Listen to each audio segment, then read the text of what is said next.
Eh bien bonjour à tous, aujourd'hui on se retrouve dans une nouvelle vidéo présentation d'un DFCI de marque Cerberus et non Cerberus Gunnar de référence F605 récupéré dans une tour administrative près de chez moi. C'était le seul du bâtiment, c'était l'installation d'origine du bâtiment, voilà, et j'ai réussi à le récupérer. J'ai mis une demi-heure, 3/4 d'heure à le démonter. Autant dire que je suis très content de l'avoir, même s'il est dangereux. Bref, donc voici l'aspect, donc un gros indicateur d'action, savoir s'il est déclenché. C'est un détecteur qui pèse 3 tonnes et demie. Donc, vous voyez, il est sur ressort. Il est sur ressort, donc par rapport au socle. Donc pour le démonter, en fait, il faut appuyer et tourner. Voilà. Donc ça, je vous le montre après, c'est la partie de détection. Donc voici le socle, qui est tout en métal quasiment. Donc, vous voyez, tout est en métal, tout ce qui est gris c'est en métal. Donc c'est un détecteur adressable. Voilà. Ici, on a la partie où va la source. Vous voyez, c'est extrêmement dur. Le socle pèse 3 tonnes et demie. Pour tout vous dire, vous voyez, ça c'est le cylindre de mon scooter. Oui, je sais, ça n'a rien à voir, qui est tout en fonte et ça pèse le même poids. Oui, on dirait pas, mais ce truc-là pèse aussi lourd que ça. Et pourtant, ça c'est que de la fonte. Bref, oui, c'est juste fou. C'est fou. Voilà, donc aussi, vous voyez, il est très très gros.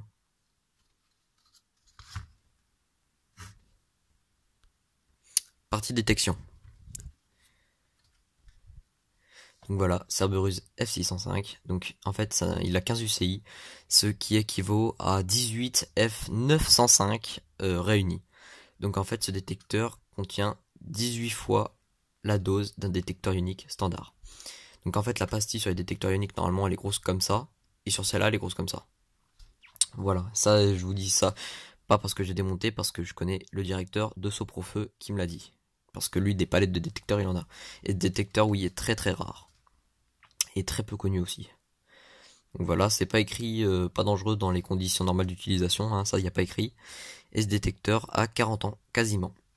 Ouais, il est de 79, il a quasiment 40 ans. Donc il est en parfait état, vous voyez, pour son âge. Voilà. Donc on va juste le remettre sur le socle et je vais vous montrer au niveau de la chambre.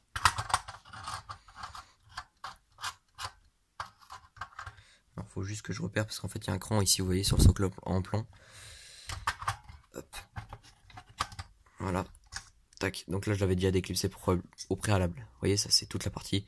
Et sa boîte en plastique c'est extrêmement dur. Et là vous avez toute la chambre d'ionisation. Voilà.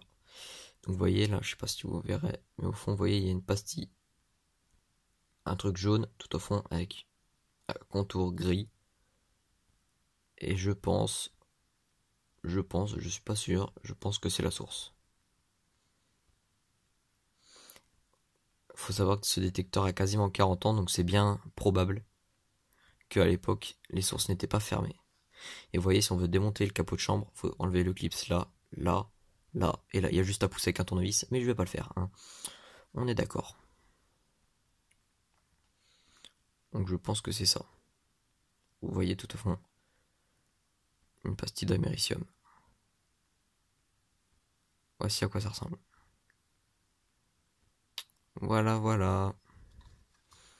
Pour ceux qui ne savent pas à quoi ça ressemble, ben maintenant vous le savez.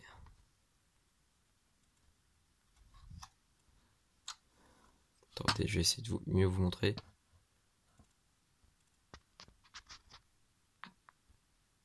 Voilà. Voici à quoi ça ressemble. Vous voyez, c'est gris. Et au milieu, il y a une pastille jaune. Voilà, voilà. Sur ce, les amis, j'espère que cette vidéo vous aura plu. Voilà, ça clipsé. N'hésitez pas à liker, commenter et à vous abonner si ce n'est pas fait. Et un gros colis arrive, je vous en dis pas plus. Colis de Soprofeu. Sur ce, ciao les potos. Salut.